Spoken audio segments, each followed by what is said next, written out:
Last lecture में हमने देखा था सामवेद अथर्ववेद, उसके बारे में हमने डिस्कस कर लिया था। अब ये जो अगला टॉपिक है, ये छोटे छोटे टॉपिक्स हैं, मैं आपको थोड़ा थोड़ा इसके बारे में डिटेल बता देता हूँ। कभी कभी क्या होता है डायरेक्टली इनसे एग्जाम में पूछ लेते हैं।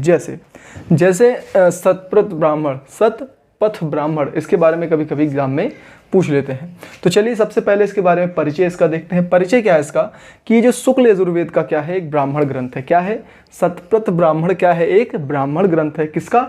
शुक्ल यजुर्वेद का। किसका? शुक्ल यजुर्वेद का ये क्या है? ब्राह्मण ग्रंथ है। तो वो डायरेक्टली पूछेगा कि सतपथ ब्राह्मण क्या है, किसका ग्रंथ है, तो हम बोलेंगे शुक्ल यजुर्वेद का।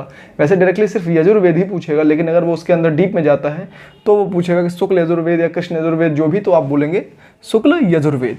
अब इसमें क्या क्या उल्लेख मिलता है हमको, किन किन चीज़ों का उल्लेख मिलता है सतपथ ब्राह्मण में। तो पहली चीज़ हमको जो मिलती है वो मिलता है पुनर्जन्म का सिद्धांत। पुनर्जन्म का सिद्धांत मतलब वो लोग क्या होता है कि उसमें पुनर्जन्म के बारे में उन्होंने उसको बताया है, एक्सप्लेन किया है कि पुनर्जन्म होने के बाद क्या होता है, कैसे चीज़ें काम करती हैं, ठीक है, कैसे सारा प्रोसेस होता है। तो उस सिद्धांत को इसमें बताया गया है, मतलब इसमें उल्लेखित किया गया है। दूसरी चीज़ है जल प्लावन कथा। जल प्लावन कथा आपने सुना ही होगा, जब सारा चीज़ वो क्या होता है, पानी पानी हो जाता है, तो एक मछली जो होती है नाव पे बैठा के राजा मनु होते हैं उनको साइड में किराने पर करती है। तो वो वाली जो कथा आपने सुनी है, जो कहानी सुनी है, वो उसका उल्लेख जो है इसी सतपथ ब्राह्मण में है, ठीक है ना। तो इसमें क्या है? जल प्लावन कथा है।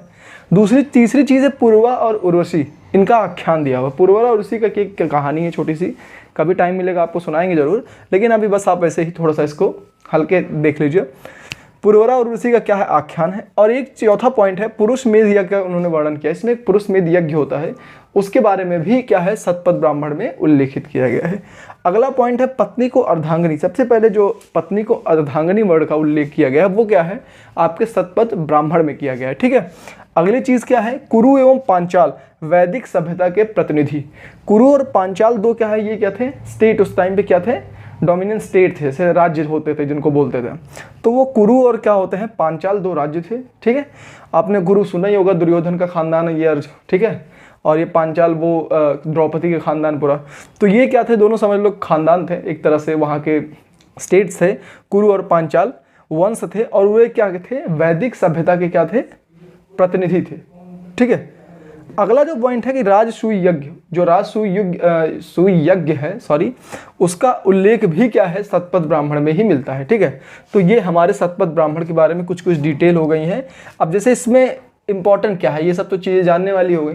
जैसे डायरेक्टली वो क्वेश्चन पूछेगा कि जल प्लावन की कथा का उल्लेख किस ग्रंथ में मिलता है, तो उसमें दिया रहेगा सतपथ ब्राह्मण, ठीक है। या फिर पूछेगा कि पत्नी को अर्धांगिनी कहा गया, इसका उल्लेख कहाँ मिलता है सबसे पहले, तो आपको सतपथ ब्राह्मण ऑप्शन में दिया रहेगा।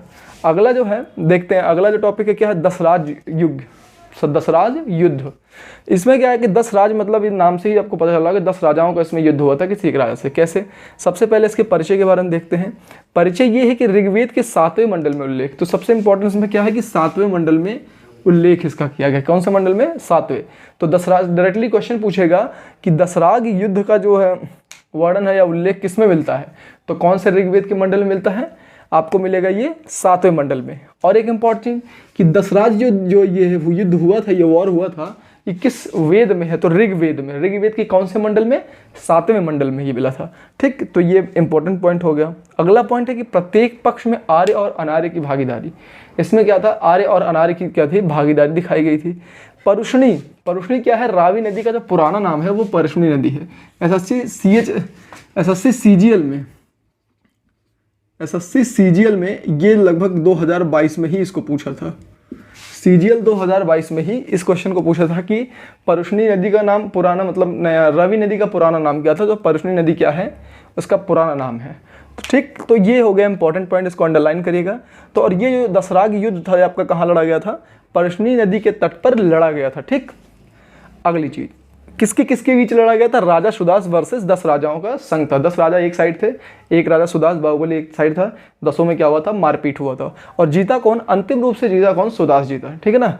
सीधी सी बात है। 10 राग युद्ध मतलब 10 राजा एक साइड से आए, और एक राजा सुदास जो था थोड़ा बाहुबली टाइप था, तो उसने क्या हुआ? उनसे युद्ध हुआ 10 का मिला के, लेकिन अंतिम रूप से कौन जीता? ये बाहुबली अकेला, ठीक है। 10 राज युद्ध ये क्या हुआ? जीत गया, अंतिम रूप से विजयी। अच्छा, उस टाइम के पुरोहित कौन थे? उस टाइम के पुरोहित क्या थे? वशिष्ठ। कौन थे? वशिष्ठ उस टाइम के पुरोहित थे। तो ये दो टॉपिक हमारा क्या हो गया, एक क्या था शतपथ ब्राह्मण, छोटा है लेकिन इंपॉर्टेंट है, कभी कभी डायरेक्टली पूछ लेते हैं।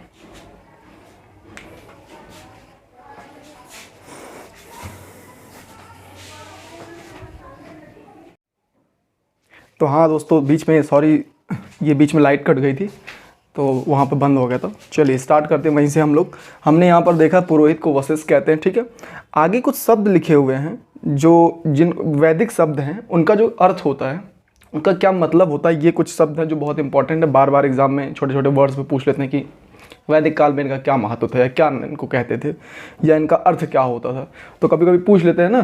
तो ये क्या होता है, वो वर्ड्स हैं, ठीक। जैसे अभी जो हाल ही में पेट के एग्ज़ाम्स हुए थे उसमें उद्गाता, इसका मतलब ऐसा पूछा था ना कि उद्गाता को क्या कहते हैं, उसको क्या बोलते हैं, तो वैसे ही इसमें भी क्या है, इसका मतलब है। चलिए वैदिक शब्द देखते हैं। कृष्ण अयस, कृष्ण अयस को क्या बोलते हैं, लोहा, लोहा बोलते हैं।